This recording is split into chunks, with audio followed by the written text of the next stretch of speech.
The following message has been transmitted at the request of the United States government in conjunction with the United Nations.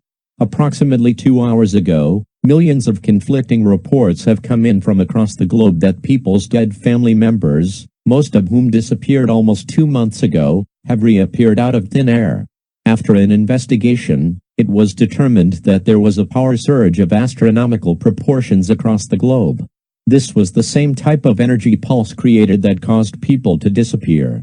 While nobody has been harmed, all residents of the world should remain alert in the event that a civil danger warning is issued. Stay tuned to local media outlets for more information.